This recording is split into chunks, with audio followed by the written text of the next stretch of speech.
Monetary policy plays an important role in maintaining macroeconomic stability and regulating inflation, interest rates, and currency exchange, although primarily designed to manage aggregate demand and stabilize prices.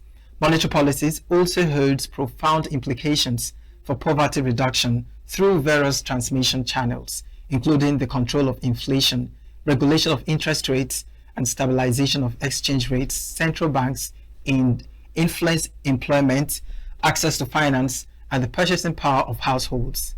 These macroeconomic effects have macro level consequences, especially for poor and vulnerable populations. In regard to that, we shall be discussing monetary policy and poverty control tonight. And with me to do justice to this conversation is Mr. Nwachukwu Nnamdi, who is an economist and data analyst. Nwachukwu, it is nice to have you. Welcome. Thank you for having me. Yeah. So for those that may be wondering, the whole monetary policy and what have you, what should we be looking at for? I don't want to use the word for a first timer. For the average man, what is monetary policy like? Like, what is it? Okay. Anytime you hear the word monetary policy, it's normally associated with an apex bank. So, but for the case of Nigeria, we refer to the Central Bank of Nigeria. Okay. So it's actually a way the apex banks manages the macro credit in the economy. Okay, because the word monetary policy is an act, is a strategy that the CBN or any apex bank engages to ensure that credit is available and that the price level is stabilized. So the concept of monetary policy is simply the strategy that these apex banks engage to ensure that prices are stable, and through the price stability, other macroeconomic objectives are actualized, like employment and economic growth and development, and invariably into poverty reduction. All right, so let's look at some of the instruments of this monetary policy, like rates. How can this be used to manage, poverty in Nigeria? Okay, through fundamental economics, there are up to 5 instruments. Okay, we have the rate, we have the moral suasion, we have the liquidity ratio, we have the cash reserve ratio, and all. But the most important in all of them is the rate, which was they call MPR, monetary policy rate. So it's actually used to influence credit, availability of credit, and the rate of borrowing. So what the CBN does is, when they realize that the economic growth is actually deteriorating or the poverty is rising, they will adjust the rate by reducing it so that credit can be accessible by investors, and through that motivation to borrow from the banking system as a result of a reduced rate, they'll be able to invest that in borrowings, and that will now yield employment, and through employment generation, poverty will now be reduced. So that's the channel why we say that the monetary policy rate is very important, is a very sensitive instrument by the CBN, because through that rate, other variables can be influenced or adjusted according to the rate. So when they find out that the objective is to increase economic growth and reduce poverty, they have to adjust the rate lower, so that credit access will not be difficult for potential investors. So that's why the rate is actually an instrument and the channel to achieve that aim. All right, so can the expansionary, this monetary policy actually help to reduce poverty, or is it causing more havoc? Well, from a theoretical perspective, in an ideal situation, when the CBN engages in expansionary monetary policy, of course, ideally, it's supposed to reduce poverty, because when that takes place, there'll be credit availability for investment and expenditures, and that will yield to employment and further economic growth and employment rates and poverty reduction. But the case of Nigeria is not really adding up, based on the statistics we have before us and based on the antecedents, because before I came for this program 3 years ago, I actually conducted a research on this title, the impact of monetary policy on poverty reduction. And I measured monetary policy with all the monetary policy instruments and some other control variables. But what I found out was that none of those instruments was actually leading to poverty reduction in Nigeria, and that is actually a call for concern. Do you think corruption could be playing a role here? Yeah, of course, of course. Corruption is actually one of the Major variables responsible for that discrepancy. Okay, because the ideal scenario, gives the provision that once the monetary policy rules are in place, they are expected to trickle down to poverty reduction. But when corruption now comes into the middle of the equation, a lot of things get destabilized. Yes. All right. So, what do you think the government is supposed to do in situations like this? Because almost in every administration, somehow there's always like changing hands. I feel like the monetary policies is not really progressing or doing well for Nigeria. It's like this particular person is not doing the job he or she's supposed to do. They bring in another person. But when you find out that regardless the different swappings here and there, the same situation seems to be repeating itself, how can this be managed? Well, that's one of the problems we have in most developing economies like Nigeria. When there is change of administration, that yields to policy discontinuities. Yeah. It's very bad. Even when they find out that the previous administration was actually doing relatively well, a certain monetary policy program or project, the next administration would like to discontinue that. Well, I don't know whether it's out of ego or personal thing, I don't know, or maybe party praise or something. So it's actually one of the problems we have in Nigeria because of policy discontinuities. Okay? Yeah. When you find out that the new administration wants to start a new policy on monetary dimensions, where they ought to have continued with the old administration policy strategies, if it's actually working. But what we have here is actually discontinuities, maybe because of party differences or individual reasons, all that. Okay, so and that is where the corruption, the nepotism, and other variables that has been hitting us in this country actually comes in. So that's actually the issue. The likes of Mele Kyari, yes, I want to believe that after the previous administration, he was there and he's still continuously he's still doing something now. Do you think if these administrations, regardless of the party, a particular segment, a sector rather, was doing well, regardless of the party, they should still continue with the same person? Do you think that could be the reason why most of the, not just about the money policy now, but other parts of the sectors are not doing well? Because each time each administration comes in, they tend to, change power, change hands, and the secret, the previous, administration. I mean, I don't want to use the word administration. The secrets or the knowledge or the skill that the previous head had known about a particular situation, it has to just go like that. New person comes and rediscover it again after like 2-3 years. When he would have thought he's on top of the game to start again, he will leave as well. Do you think this is a major challenge to the situation Nigeria is facing now, still gearing towards the monetary policy? Yeah, I would say one of the major challenges. Nigeria is faced with a lot of challenges, both macroeconomic and socioeconomic. But this is one of the challenges, okay? And if we're able to address this challenge, I think we are going to really go far in terms of economic growth and development and even poverty reduction, okay? So this issue of when a new leader comes in or a new political, whatever they call it, administration, like you actually have pointed to say, they tend to involve a lot of things that are not auguring well with our economic growth and development potentials. Okay, so this is one of the major challenges, and the earlier we correct it, the better for us.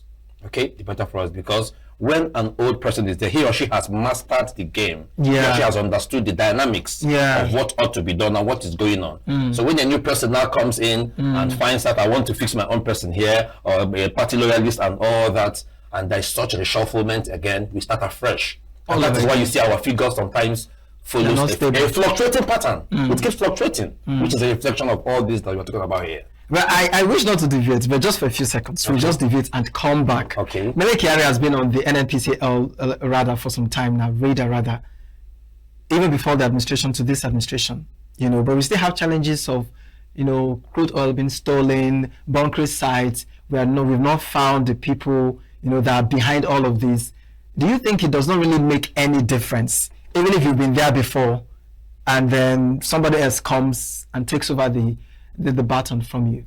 Okay, well, from that angle of Mele Kyari. Yeah, well, it's not all about longevity. it's all about being intentional. You could be on a thing for 50 years, and if you're not intentional about it, you're not going to achieve the best result. So for this case study, I don't think the longevity has justified his or her stay in that position. So it doesn't still hold water, no matter how long you've stayed in that position. So being there for a long time is not an assurance that we will expect optimal results from you. So okay, so let's look at this monetary policies, the effect it has on employment rates, and also, do you think it also alleviates poverty?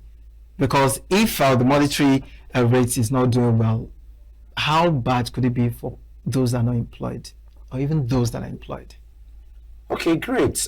Based on macroeconomic models, there's a connection between monetary policy and employment rates through the investment as the intermediate variable. Okay, because it is believed in economics that when the interest rate is high, investors are scared away because of the cost of borrowing, and because of their discouragement, there will be low investment, and because of low investment, there will be low employment.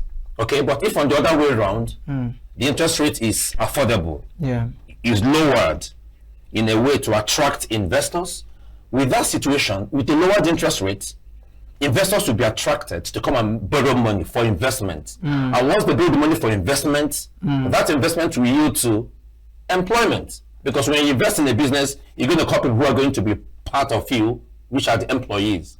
And through the employee channels, those individuals who are employed have escaped poverty. Okay, so that's the connection.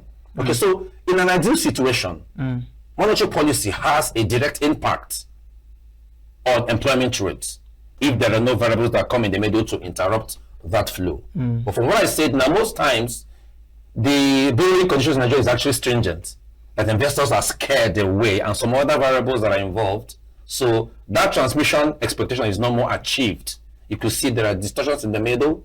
Either the interest rate is high or it's fluctuating, or there are some other conditions that are outside monetary policy rates that are affecting investors. So in an ideal situation, monetary policy should be able to yield maximum employment for an economy if there are no interrupting variables in between. All right, so still talking about these monetary policies, right? Let's look at it from the angle of sensitization. You know, each administration coming in, do you see them sensitizing, like, first forget about the paperwork.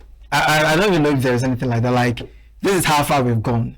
This is what is on our desk right now. These are the risks at these very areas, and this area we should work with. Do you think the federal government's administrations, when they're handing over, they really have time for things like this, especially when it's another political party?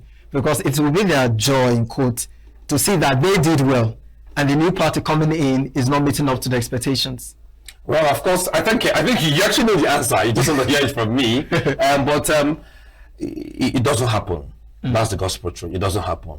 All I see when I visit some of these, some of the websites, of these maybe CBN websites, I only see the new CBN governors' plans and objectives. I only see the milestones. I only see what they want to achieve. I do not see that connection between what they want to achieve with the preceding administrative policies. I get what I'm saying. I whenever I read their manifesto, whenever I read their plans and their objectives and their aims, I do not see them trying to create that connection between what they want to achieve as a continuation of what has been achieved initially. I don't see that connection. All I see is a new administration is coming in. Look at what we want to achieve. Look at our milestones, and so on and so forth. I do not see we are privileged to have be handed over from this person. Look at what you want to do. Look how you want to augment or supplement. Since we're working for one country, one Nigeria, it doesn't happen, and it's quite unfortunate. Very unfortunate. Yes. So, what are the potential effects of tightening monetary policy? Of course, what effect will it also have on Nigerians and, you know, alleviating poverty? Well, the effect depends on the objective or the macroeconomic circumstance that is prevailing. Tightening monetary policy is not bad if there are inflationary pressures. If the economy is facing so much inflationary pressures, maybe prices are so high, the inflation rates are reading high numbers, it is expected that the monetary policy department of the country, which is the CBN, is supposed to tighten the monetary policy to at least achieve a contractionary objective. Okay? But if there is no prevailing inflationary rates or inflationary pressures, and you tighten up the monetary policy, of course, you're only trying to mop up aggregate investment, aggregate expenditure, and that will affect employment and poverty. Of course, these two will, investment to reduce, poverty will skyrocket. Because when you tighten monetary policy when there is no prevailing inflationary rates, you are tightening expenditures, and that will affect investment magnitude and also increase the poverty rate. Now let's look at the challenges of these monetary policies, the likes of inflationary risk. Yes. How can this be managed? Because it seems like it's a national anthem. There's always one inflation or the other in Nigeria. Yes. How can we have stay for like a long period of time, and each time GDP shows up, the record is always getting higher and getting better? How can that be managed? Well, this is where I tell people that it's not just the work of the monetary policy department. Okay. It has to be a complete quality system of the whole economy. Like, if we have to ensure that we increase our productivity, even through the fiscal policy dimension, all these inputs have a way of managing the inflationary rates. You don't just leave every responsibility to the CBN governor or to the CBN administration for them to take care of. This is where we now call for a holistic approach, where the fiscal policy dimension, the monetary policy dimension, and every other sector is working hand in hand to ensure that we experience maximum productivity. As long as our productivity rate in Nigeria is not optimal, we will keep suffering these inflationary price instability circumstances, and it will continue because we have failed to give priority to productivity increment. And that's the emphasis of every well-meaning government, to improve productivity. That is very important. Yeah, this just reminds me of one of the strong points of Peter Obi during his campaign period, how if he comes as the president, he will be more of a producer instead of a consumer. Yes. But then, do you see this current administration, working towards productivity to reduce inflation in the country? Well, because we're still under monetary policy, right? Yes. Because these are ways to manage the system. Okay, well, as a statistician, all I do is to analyze an economy through data, through statistical output. Okay, looking at our poverty rates and some other economic parameters, the figures are not encouraging. Okay, like between 2018 to 2019, are you there? Yeah. The poverty rate was averagely 40%. Okay, now between that 2019 to 2023, 2024, it has increased to 46%. You could see that means out of every 10 persons you see, 4 or 5 of them are poor. So with these kind of figures, it's not communicating that this present administration is actually improving our productivity. Because one of the ways to measure the well-being of an economy is through the inflation rates, the poverty rates, the unemployment rates. Okay, the gross domestic product at real values, not the nominal values. When they are not communicating something encouraging, that is high. So based on these figures I mentioned, and based on these variables and these parameters, I'm not yet impressed with the present administrative strategy until we begin to see their plans and their whatever they claim they want to achieve reflect in the life of the average Nigerian and in our national statistics. All right, so thank you so much. In case you just joined us, you are watching Signature Evening, and this is, of course, where we discuss trending stories and all that matters happening in Nigeria. And with me in the studio is Mr. Nwachukwu Nnamdi, who is an economist and data analyst. Today we're looking at monetary policy and poverty control. And I made a statement about Mele Kyari, still from the previous administration to this current one, right? But that was a mistake. He's not currently the managing director of the group. Yeah. All right, so I take that back. Now let's discuss the angle of education. We have mathematics in schools, we have English, we have other part of it. Do you see this monetary policy, in universities, having it in curriculums, to educate people on how to go about managing, the finance of the country from different angle, especially the monetary policy angle. Maybe that way we'll have people that will have more exposed experience, and then if tomorrow they want to be in that very field, in that career, maybe they'll know the tactics and ways to go about it, and of course secure Nigeria from, inflationary challenges. Yes, I studied economics in a Nigerian university, so Nice. I can tell you we are taught a lot about monetary policy. Yeah. From various schools of thoughts, from the Keynesian school of thought, from the classical school of thought, from the monetary school of thought. But the issue I had with that kind of knowledge is that they were teaching us those subjects or those topics within the framework of an European economy. Nigeria being an African economy, this is a different continent.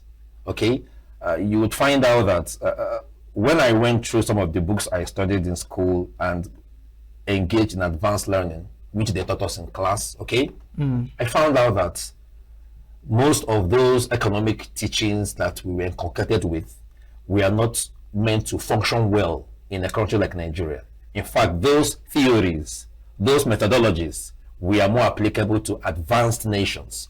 So all we ought to have done, if we want to achieve the aim of human capital development or teaching people economics, is to localize the course content and to ensure that those teachings are in alignment with the structure, situation, and predominance of Nigerian economy. You don't carry European economics and be teaching someone in Nigeria when we have some other variables that are interrupting those kinds of paradigm. Okay, so that's the issue. In terms of teaching us all they have it. Every school has curriculum on economics and monetary policy functionalities and all, but the issue is it is not localized within its alignment and that of Nigeria, not that of European economies. That's the issue. That's the issue.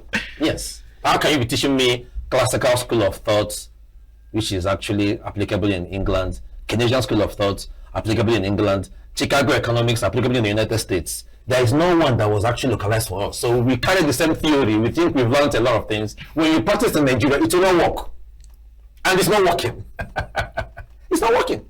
That's the problem. So I personally, I'm trying to advance African type of economics. Okay, it's taking me a lot of time and energy and resources to achieve that, because we have been I don't want to use the word brainwash, but we have been programmed to see economics only from the European point of view, whereas we ought to have adjusted it very well to fit into Nigeria, to fit into Africa. All right, let's look at fiscal policy. Okay. Applying it or combining it, because the question now is, do you think monetary policy alone can be effective, can do the job, or do you think the combination of fiscal policy and monetary policy can manage the challenge of poverty? Of course, that's the model that works relatively. They ought to supplement each other. Okay.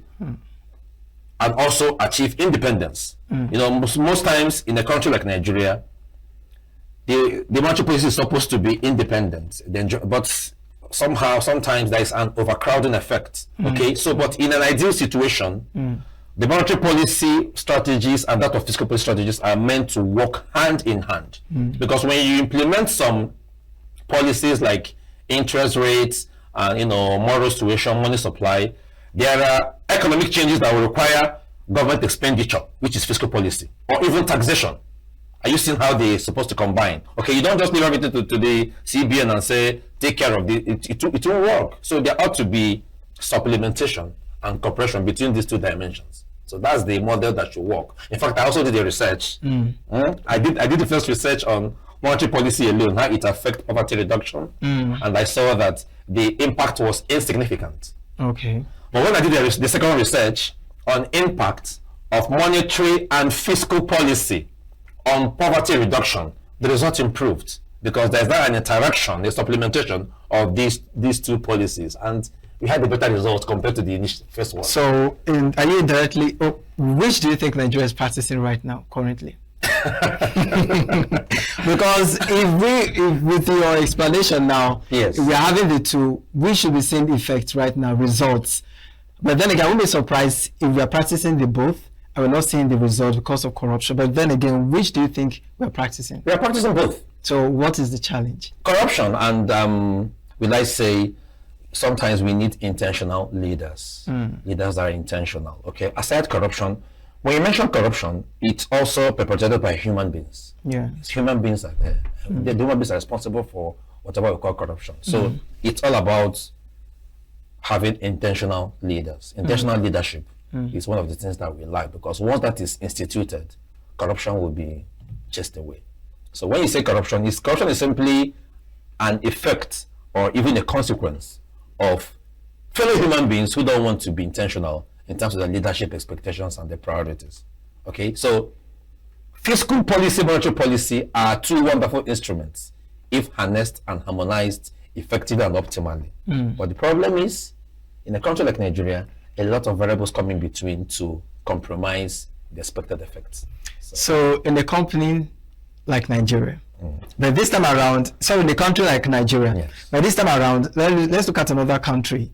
Some of the examples of successful, monetary policy systems, shall I say, even the both monetary policy and fiscal policy. Yes.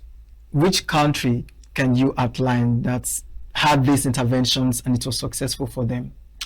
I don't like making reference to developed countries, because that's where we expect me to say now, maybe the US, I want us to have African reference. Okay. Okay, but unfortunately, I can't actually say, look at an African country that I would say is doing very, very well optimally. Okay, but when we have to make reference to our European counterparts, of course, countries like the United Kingdom, the Australia, and some other industrialized nations are enjoying stable monetary policy strategies and fiscal policy interventions.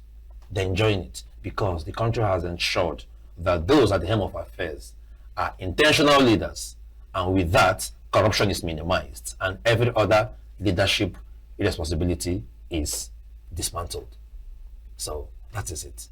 I don't want to start giving statistics about it doesn't motivate me, because we need to ensure that we achieve our own goals, our own objectives, using our own specific strategies and unique paradigms. So let's talk about financial inclusion. Okay. How can monetary policy be used in that regard? Well, that's one of the policies by the CBN that actually I was impressed with that kind of development, because it was in 2010 that the government, through the CBN, instituted the concept we call National Financial Inclusion Strategy, NFIS. That was when they were trying to, they discovered that almost 50% or 46% of Nigerians were excluded. So that policy I mentioned, that the NFIS was not instituted to ensure that it's reduced from 46% to 20%. Okay, so in terms of financial inclusion, it's a welcome development. But over the years, from 2010 to 2020, the level of achievement wasn't significant.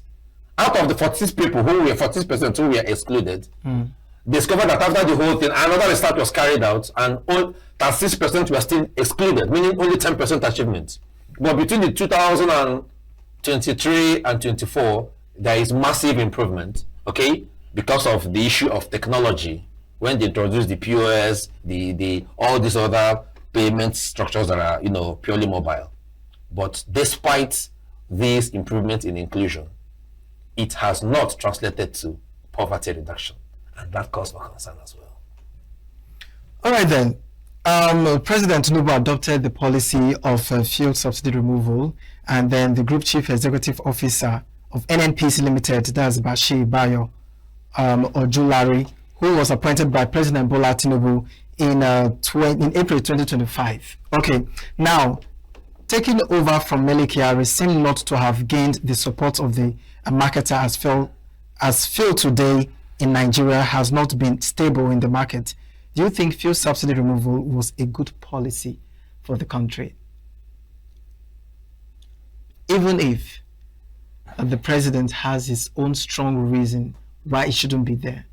You know what they say, that if you, what an elder says standing and the child sitting may not really see it. I want to believe that maybe some Nigerians may not really see, some of the things going on, and the need for that fuel removal. But then again, subsidy removal rather, do you think that was a good move?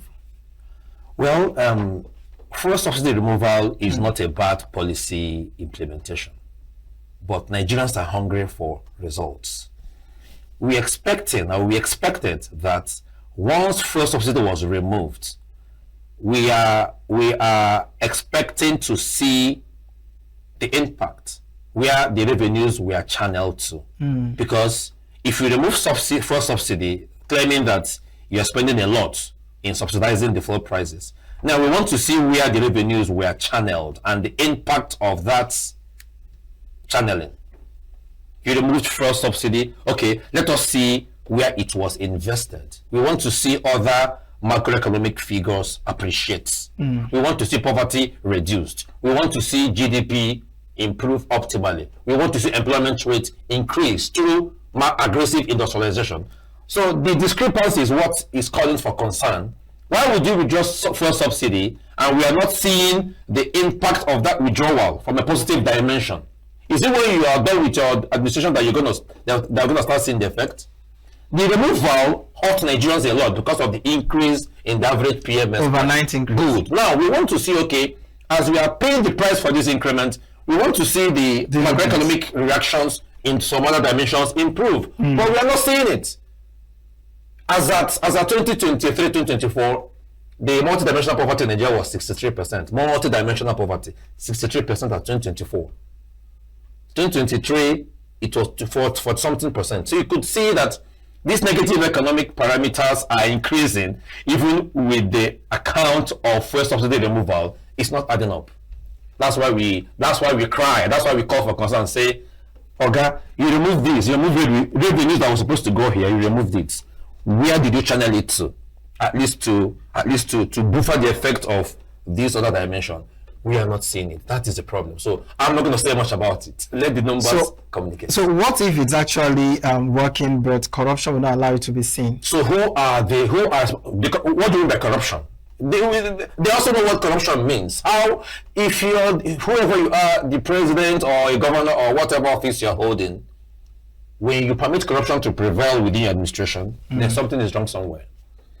Okay, I wouldn't say it's either because you're a partaker or you're a perpetrator. One of them must be involved, because you cannot just remain indifferent and watch such a negative circumstance overwhelm your administration. How can you say you are managing a house and things are disappearing and you don't want to be accountable for it? You are either responsible, or you're a partaker, or you are a perpetrator. Yes. I didn't say anything. No. I know. So let's look at you made a statement that you had a research, you did something. Yes. You made a research some time ago. Yes. Now, looking at the empirical estimation of the effects of this monetary policy. Yes. What can the researchers in the house do, to bring to bear the solution to this challenge? I think the solution lies from two parties, both the researchers and the policy implementers, those that implement it. Okay? All we have to do is to, look at other countries that are doing well with monetary policy, reducing poverty, try to understand the dynamics that are responsible for such success, and find a way to implement those dynamics into the unique Nigerian economic structure. Okay? How is this working in this country? Why is it working in this country? You sit down, you study the dynamics that are responsible for it, then copy the model. Don't just come to Nigeria and throw it like that. Understand the peculiarities of our own economy and find a way to make it work here as well. And for all the grammar we are speaking and everything we're analyzing, as long as that evil called corruption is still instituted, the impact will not be effective. That's the truth. No matter the research you have done. I've done so many researches on monetary policy. We've done publications. But who is using them? Nobody's using them.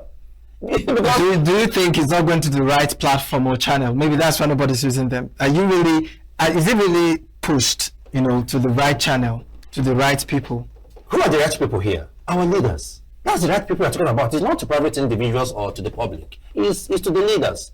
We try our best to publish it. Any stuff you do that goes online has become globalized already. It's just that some of them are not interested to understand this. They have something else in mind, and that is hurting our economy. They have something else in mind. So what if these platforms you're mentioning, they don't really focus on those platforms? Have there been any occasions of booking a direct meeting with them, try to reach out to them, have a conversation with them?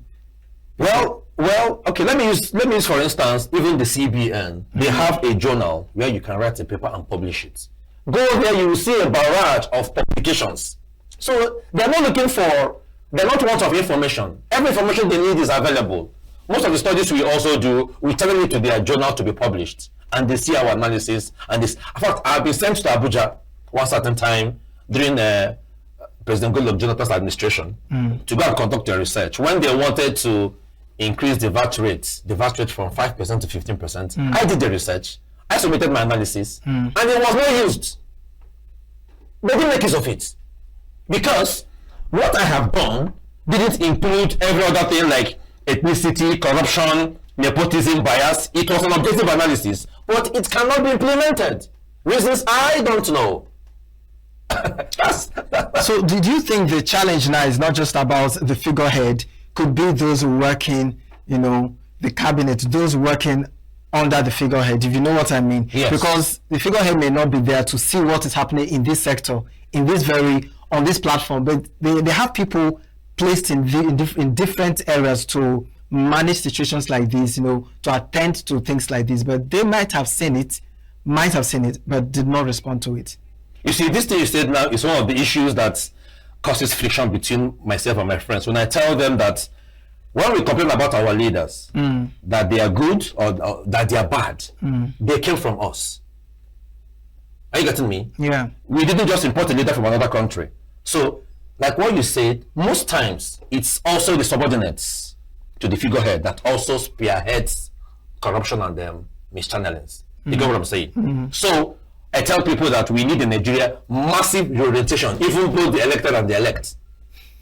Because the person saying, this person is doing badly, if you put him or her there, it will do worse. We have seen situations where we're giving people simple responsibilities to take care of the one that would misbehave, and I'll ask them, sure, you say me that governor is this bad person, look at what you're doing. Heavy is the head that wears the crown. Exactly. This little person that you were giving, the first thing that came to mind is, how am I going to embezzle? How am I going to mop up my own? And that is a problem. So what you said is true, because sometimes the channel, before it gets to the head, might have been distracted or diluted by those under the head, which are the subordinates. So we have to also call for institutional revolution and quality institutions.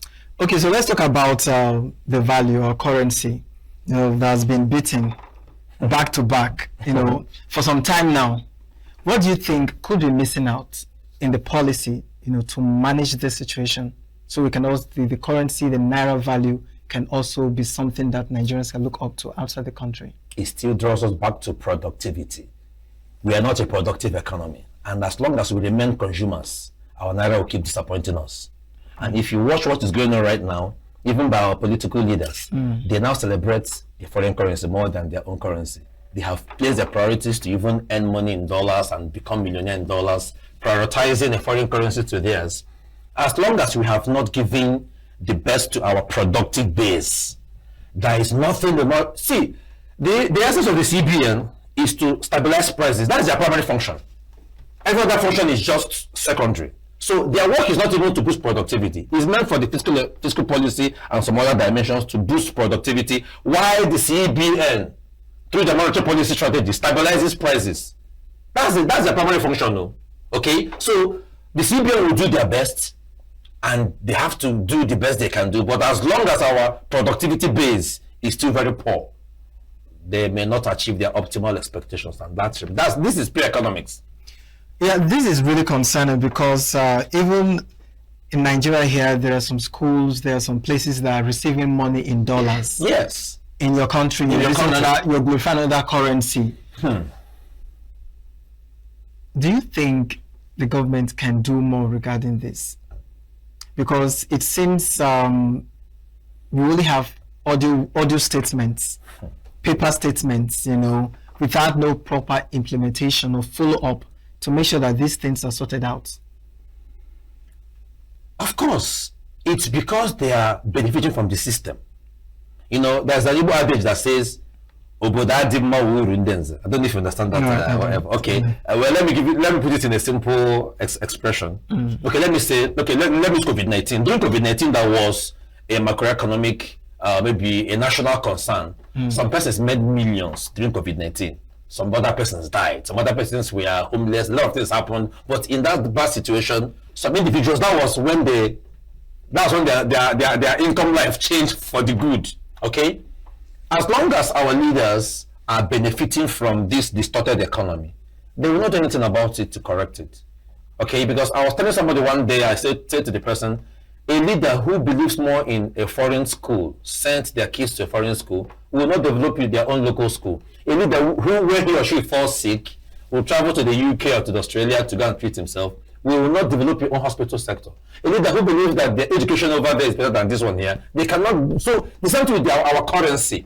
As long as earning in dollars, mopping in dollars, grants them an advantage, I don't think they would place it as a priority to make our naira stronger, because making naira strong is going to cost them a lot of things. It's going to cost them a lot of energy, resources, intentionality, and some other dimensions. So that is why they've not prioritized strengthening our naira as part of their priority policies, and that is very bad. Very bad. Very bad. Let's look at the long effect, of this monetary policy that we're experiencing right now. If you were to give us like 5 to 10 years time, do you see Nigeria coming out of this very poor monetary policy situation we are facing now? I wouldn't complete my forecast until after 2027. Oh, come on. Yes. So any forecast I give you now is not reliable. We call it spurious analysis. It's because not reliable. you can't tell. You can't tell. So after 2027, whoever that assumes the helm of affairs, I can carry this forecast and I'll give you my result. And it will happen the same way. I'm telling you. Wow. So that's why we are praying for an intentional leader, not to mention names. Okay. Yes. But then again, how do you think Nigerian citizens can also, support the system? You once made a mention that it's not just about the government. Different sectors have to come together to manage all of this. How can the average citizen in Nigeria support the system? What can they do to make things also get better? Or is it just about the government? Is it just about the CBN and the likes? What can Nigerians do as well? The only thing we have to do, or one of the things we have to do as Nigerians, is what I call massive reorientation. This excessive celebration on financial success has to be adjusted. I mean, every youth now, every person you see, the only way you measure success now is how much do you have, or materialistic progress. Okay, so one of the things you have to do is to change our value system to know that success is not necessarily about how much you have in your account, how many cars you drive. Because I've seen a situation whereby I'll carry my gallon to go and buy fuel in a filling station, and the pump attendants will not greet me. They just say, how much fuel do you want to buy? But the moment I get home and driving, hello sir, you see that kind of decayed orientation. So we have to get it right at that level, that success is beyond financial metrics. Fulfillment and some other dimensions are also successful parameters. And secondly, there also ought to be a symbiotic relationship between the people and the government. They have to also advance massive literacy programs to educate us on how to also assist them. Nigerians are very willing to learn. You know that? They are very disposed to learn. They are disposed to adjust. So there ought to be that symbiotic, correlated relationship between the government and the people. You tell the people what you want them to be doing for you, and the people will tell you what they want you to be doing for them. And once there is an equilibrium, the economy will flourish better. In most cases, there's a huge discrepancy between these two important personalities. All right. You have to do something about it. This is a very rare angle you came in from, because it's a common thing. It's like a lifestyle. It's just like someone using an iPhone. Yes. You seem to feel like the person, you just in your head, you think the person is somewhere. So you're using an Android phone, okay, it's like it's managing us. Exactly. It's an issue. It's an issue. Yeah, so let's bring it down to rural areas. Okay. If these policies are not affecting or impacting well on the lives of those at the rural areas, can you say this is a good policy? Well, any policy that is not inclusive, that doesn't affect the rural areas, is not effective. And that was one of the reasons why I commended the CBN for the concept of financial inclusion, because it has to do with extending financial services to those in the rural areas, banking the unbanked. Okay, so any policy that you are formulating and implementing and is not affecting our rural inhabitants, that policy may not be it won't be effective, because when you look at an economy, it's a constitution of both rural and urban inhabitants. When I mention some of the poverty rates I mentioned here, the huge part of that statistics is from the rural areas. So if we can ensure inclusive development, inclusive strategy, that is the best way to achieve a holistic macroeconomic growth and poverty reduction. Okay, so we have to be intentional to ensure that we also channel grassroots policies that will include both rural areas in augmentation with the others in the urban areas, and we'll achieve something better. Okay. Yes. As an economist, data analyst, which of these policies, from your own point of view and your experience with the whole economy thing, do you think should be scrapped or possibly replaced or merged? Is it the monetary and fiscal?